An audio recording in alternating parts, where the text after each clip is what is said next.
dancing and laughing. That's how we knew our Emily Matson. Absolutely. Hi, everybody, and welcome back to First at 4. That is, again, dedicated to our beloved colleague and our dear friend, Emily Matson, who we lost this week. We had such a therapeutic time on these couches yesterday with you, sharing our memories of Emily, and we're back to do it again. Yeah, thank you for watching yesterday. We got so much feedback that you all enjoyed it, and that we were so happy to know that so many people were right with us. For that hour, we weren't alone. You know, so thank you. We've heard so many times over the past couple of days, even from people who say, I did not know Emily, but this has been so heavy on my heart, and I have not stopped thinking about her. I've heard that so many times. So you're allowed to mourn Emily because she was larger than life and a big personality, and I think that came through the screen. So we're excited to do it again. And we are still mourning, but we are celebrating too, because she was so much fun, and she was such a fire and such a spirit. And we joked yesterday, we always joke that sometimes Kara and I manage to match each other. It's just, we have this weird sense, but we did it purposely yesterday wearing the black and gold because Emily loved her Steelers. And today, every single Friday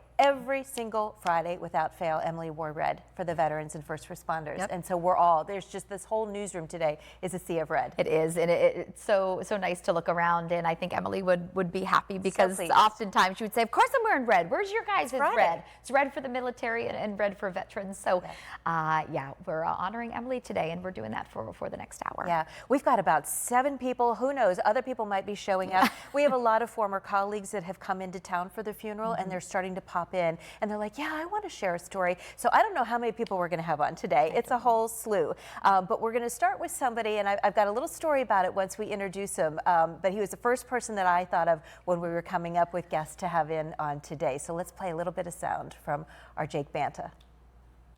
I don't recall ever seeing her in a bad mood.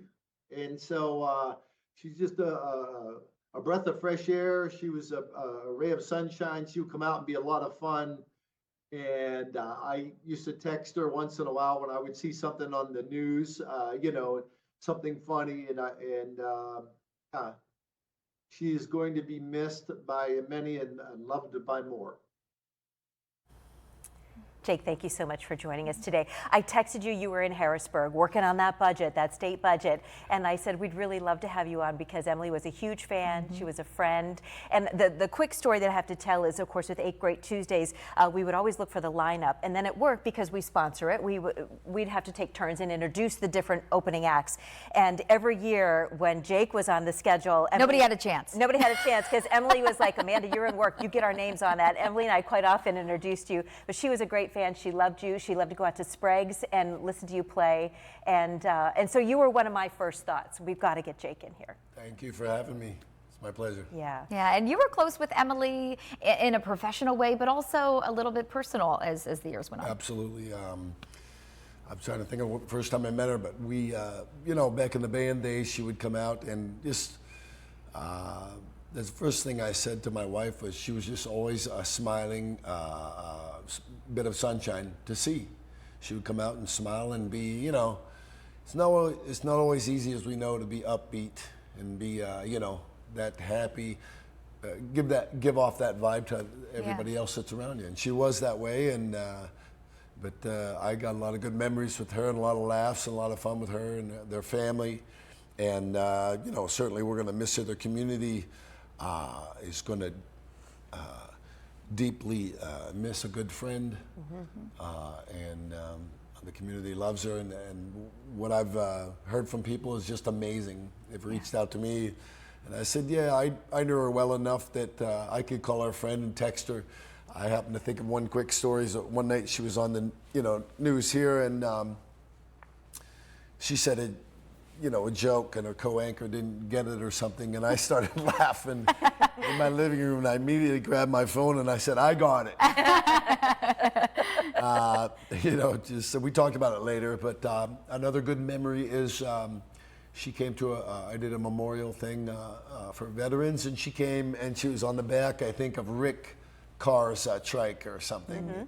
And I knew some people there, but I was just taking in the vibe and the whole thing. And I looked over, and here's Rick. He's kind of like a little dude, and she was on the back, full of life and smiling on the back of that bike. And I go, that is perfect. It was a great shot. It made me smile that day. as she often did. Yeah. Well, she loved, like you said, she loved those who served in the military, as you did. She loved our veterans. She had such respect for that, and you know, that's why she always showed that on air with her red. But she loved you as a musician as well too. And now you're an elected political official. Just maybe talk a little bit about how a personality like Emily affects the community, and the loss of Emily affects so many of your constituents. You know, we are a small community, so when you see somebody on TV like you guys every night, you get to know them. I've gotten to know you some, and now you.